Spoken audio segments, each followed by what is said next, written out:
What is up, gamers, and welcome back to another anime deck tech. Today we're doing Todo from JJK.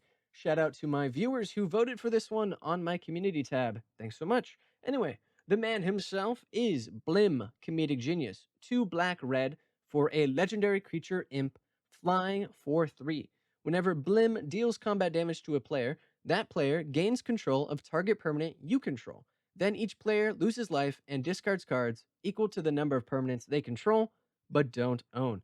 This sounds just like Boogie Woogie. You clap and swap the board around. All right?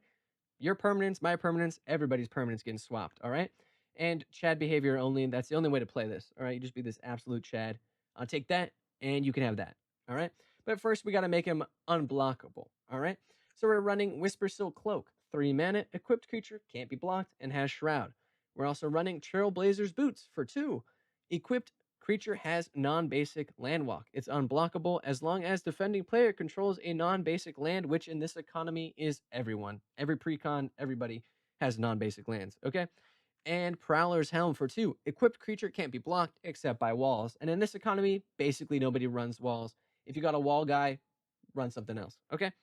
Then we want to Boogie Woogie just because our commander might not get its triggers all the time. We want to still swap permanents around because it's fun. We got Bizarre Trader, 1 and a red. Tap. Target player gains control of target artifact, creature, or land you control. All right, that's basically Blim's ability, but on a different guy. Super cool and a nice card to have. Then we got Harmless Offering, 2 and a red. Target opponent gains control of target permanent you control. Oh, what a nice little swap. Same thing here with Fateful Handoff for 4. Draw cards equal to the mana value of target artifact or creature you control. An opponent gains control of that permanent, so you get to pass it to somebody else. Really fun. All right, but we got to spread the love. We got to have a little group hug in there because that's the way Todo is. He's this man with a lot of love in his heart. Okay, so we got Hith Lane Rope. 2 mana. Can't be sacked. You can tap it for 1 to search for a basic land card, and it enters the battlefield tapped. Then the player to your right gains control of Hith Lane Rope.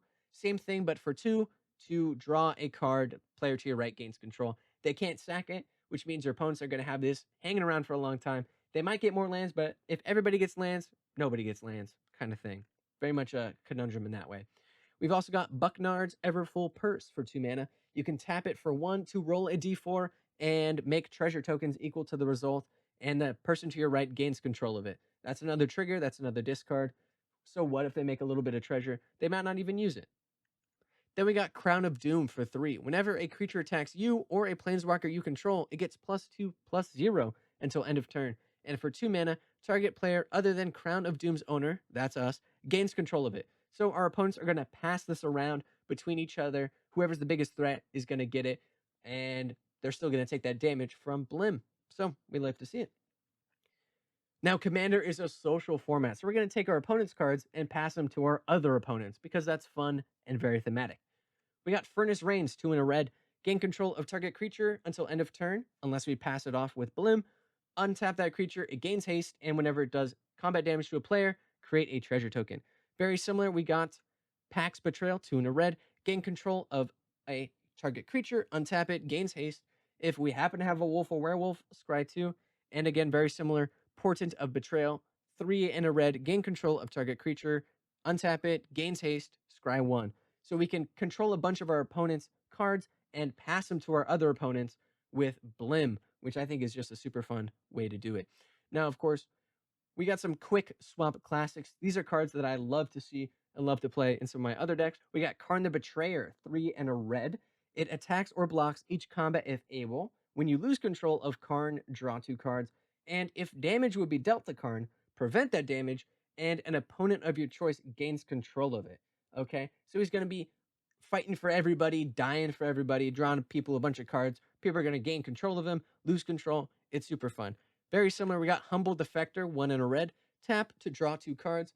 Target opponent gains control of Humble Defector. Activate only during your turn. Sweet. And Plague Reaver, this guy is super fun. 2 in a black. At the beginning of your end step, sacrifice each other creature you control. And then discard 2 cards, sack Plague Reaver, choose target opponent, return Plague Reaver to the battlefield under that player's control at the beginning of their next upkeep.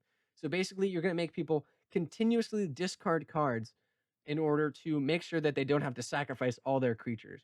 The idea is you can get around this by using Blim, hitting somebody, giving them the Plague Reaver, and hope that you can get that away and pass it around like a hot potato. It's super fun. Now we got the money makers. These are my two favorite cards in the deck, and I think they're super fun.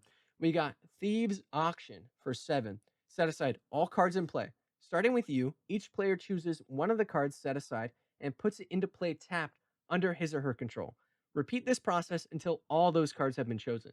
So basically, you're going to keep your commander and then pick and choose a bunch of different cards. Try and pick as many of your own cards as you can because you'll take damage from Blim as well, but your opponents will. You'll take all the cool cards. Everybody gets to pick and choose and draft basically their new board state, which I think is super fun. Then we got Scrambleverse for 8 mana, 6 and 2 red. For each non-land permanent, choose a player at random. Then each player gains control of each permanent for which he or she was chosen.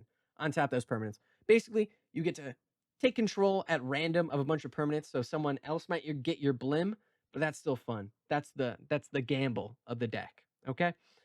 All right. So the ideal turn is going to look like this. You're playing your game. There you are in the corner, the Giga Chad playing Blim. You got your other friends playing their Bruvax, Lyra, Pantlaza type stuff. Okay. We're going to clap our hands and cast Furnace Rains on Lyra, bringing it over. We gain control of it. Pretty sweet. Then we're going to clap once again. Harmless Offering that Lyra maybe over to our boy with Bruvac. Okay, now he's got it. Okay, then we're going to clap one more time and also punch our friend in the face with our Blim and give him a sandwich, whatever you got to give him. Okay, you give him anything. Okay, it doesn't matter. Then everybody gets their triggers. Everybody's controlling a bunch of different stuff. It's super fun, and we're going to win. It's that simple. People lose life. We don't. People discard cards. We try not to. And yeah. And of course, you're like, why are you discarding cards? Well, obviously, Todo loses a hand, just like discarding loses your hand.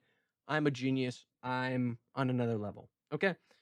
So that brings us to the end of the video. Thank you so much for watching and sticking around. If you like this video, leave a comment, like, and subscribe. I really appreciate it. I love seeing you guys talk to me in the comments about deck building and all this other kind of stuff.